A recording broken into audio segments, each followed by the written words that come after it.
नमस्कार श्रुति, आप देख रहे हैं शिक्षा टॉक्स और शिक्षा टॉक्स की जो टीम है वो कोचिंग का सर्वे कर रही है इंदौर में और हम आ पहुंचे हैं एलियन करियर इंस्टीट्यूट जो कि इंडिया का कोचिंग इंस्टीट्यूट में एक टॉप ब्रांड है और सभी बच्चों की पहली पसंद जो है एलियन होती है। आज हमारे साथ सेंट्रल हेड एलियन के मिस्टर कमल शर्मा जी यहाँ पर मौजूद है, आइए उन्हीं से बात करते हैं।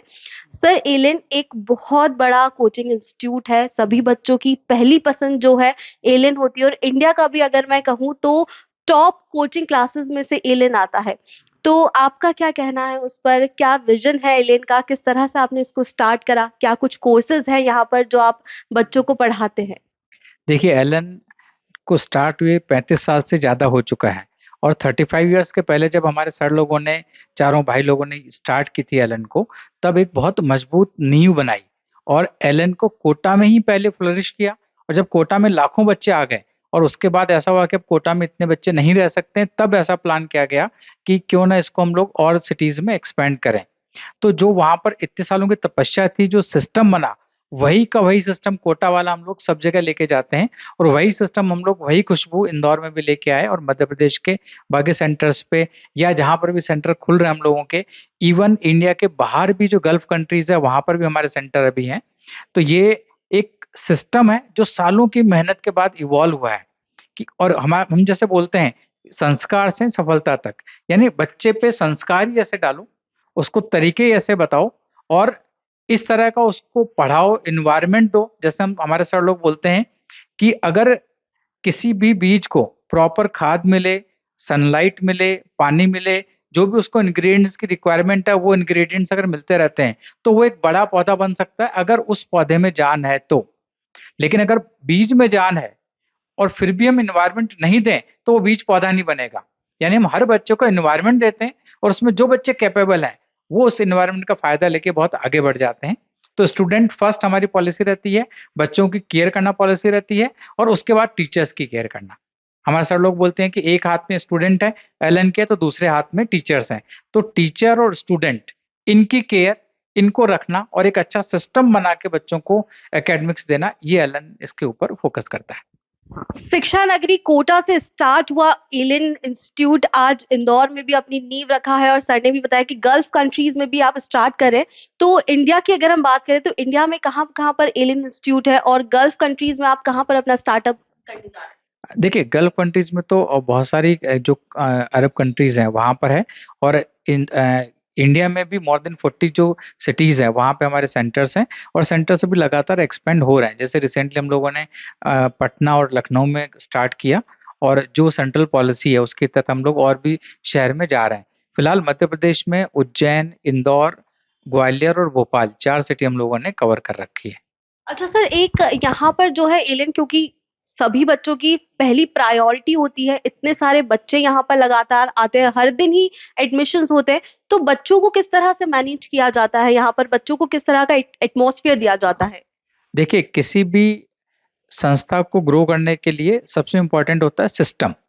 तो हम लोगों के यहाँ पे सिस्टम बहुत अच्छा है। आप अगर हमारा सेंटर विजिट करेंगे तो आपको मालूम पड़ेगा कि हमारे पास एडमिन के मेंबर्स बहुत सारे हैं। मोर देन 100 एडमिन मेंबर्स जो हैं वो इस सेंटर पे काम कर रहे हैं, और मोर देन 250 फैकल्टी मेंबर्स हैं जो बच्चों की केयर कर रहे हैं। तो हम लोग एक रेशियो मेंटेन करते हैं कि हर 40-50 स्टूडेंट्स के ऊपर एक टीचर, एक एडमिन मेंबर होना चाहिए जो बच्चों की केयर कर सके। और जो हमारे एक टेक्निकली भी साउंड सिस्टम हम लोगों का, और पर्सनली भी हम बच्चों से बहुत कनेक्ट होके काम करते हैं। तो वो एक बहुत वेल डिफाइंड स्ट्रक्चर होता है। बच्चा आता है, फॉर्म लेता है, फॉर्म फिल करता है, फीस सबमिट करता है, क्लासेस की इंफॉर्मेशन मिलती है, फिर हमारी क्लासेस का कंडक्शन होता है। हमारा एलन डिजिटल पे ऑफलाइन, ऑनलाइन, हार्ड कॉपी में असाइनमेंट मिलते हैं, टेस्ट पेपर्स होते हैं, उसका रिजल्ट आता है, पीटीएम होता है, उसका डिस्कशन होता है। ऑल इंडिया कॉमन टेस्ट भी होते हैं, ऑल एमपी कॉमन टेस्ट भी हम लोग कंडक्ट करते हैं। फिर सिलेबस एंड होने के बाद हम लोग इस टाइम के आसपास आते आते जो 12th की बैचेस होती हैं उनका रिवीजन प्लान करते हैं। और फिर जो भी लेटेस्ट एग्जाम होता है उसके फॉर्म फिलिंग का असिस्टेंस हम लोग यहाँ पे प्रोवाइड करते हैं। तो हर चीज का वेल डिफाइंड स्ट्रक्चर है, उसके तहत हम लोग काम करते हैं। और हम लोगों का ये प्रयास रहता है कि हर एक बच्चे को जो रिक्वायरमेंट है वो पूरी हो। यानी हर बच्चे की जो भी नीड है वो नीड यहाँ पर हम लोग फुलफिल करते हैं। अब भारत में डिजिटलाइजेशन जो है वो बहुत तेजी से बढ़ रहा है। सर मैं पूछना चाहूंगी एलिन जो है वो डिजिटलाइजेशन को लेकर क्या कर रहा है, क्या इनिशिएटिव्स हैं इसको लेकर? देखिए, डिजिटल की फील्ड में काम तो बहुत सारा हुआ है, लेकिन एलन जब भी कोई काम करता है तो बहुत बहुत ज्यादा रिसर्च एनालिसिस के बाद करता है, और स्टूडेंट को बेनिफिट उस थॉट के साथ ही स्टार्ट करते हैं।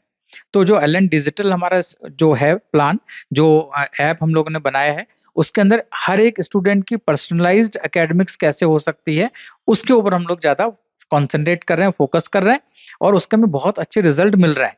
इनफैक्ट हम लोगों ने, हमारे जो स्टूडेंट्स हैं, मतलब इंदौर में बात करूं तो हजारों स्टूडेंट के ऊपर एलन डिजिटल ऐप हम लोगों ने यूज किया, और हम लोगों ने देखा कि बच्चों के जो परसेंटेज है वो मार्जिनली वहां पर ग्रो कर रहे हैं।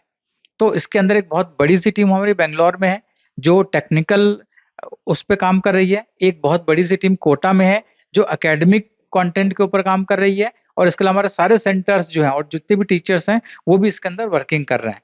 तो मुझे लगता है कि डिजिटल में काम बहुत सारा हुआ है, लेकिन जो एलन डिजिटल काम कर रहा है, या जो इसके आउटकम या रिजल्ट हमें अभी से दिखने लग गए हैं, ये शायद हिंदुस्तान ही नहीं, पूरे वर्ल्ड की एकेडमिक्स का जो लैंडस्केप है उसको शायद चेंज करने की कैपेबिलिटी रखता है।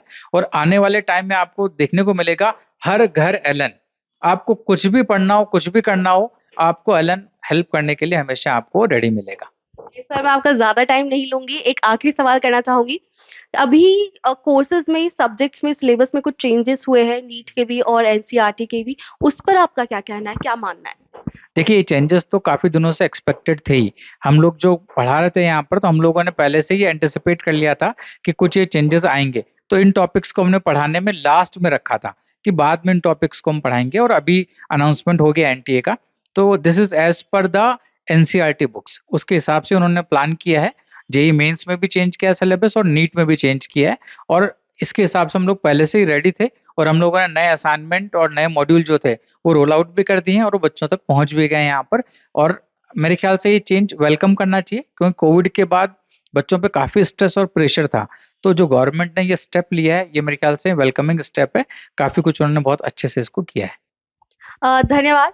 तो ये हमारे साथ थे central head Allen career institute के मिस्टर कमल शर्मा जी। चलिए आपको एलिन इंस्टीट्यूट की एक विजिट करवाते हैं, यहाँ का एक टूर देते हैं और बताते हैं कि किस तरह से यहाँ पर बच्चों को पढ़ाया जाता है और यहाँ पर क्या फैसिलिटीज है जो बच्चों को दी जाती है और क्यों ये बच्चों की पहली पसंद है।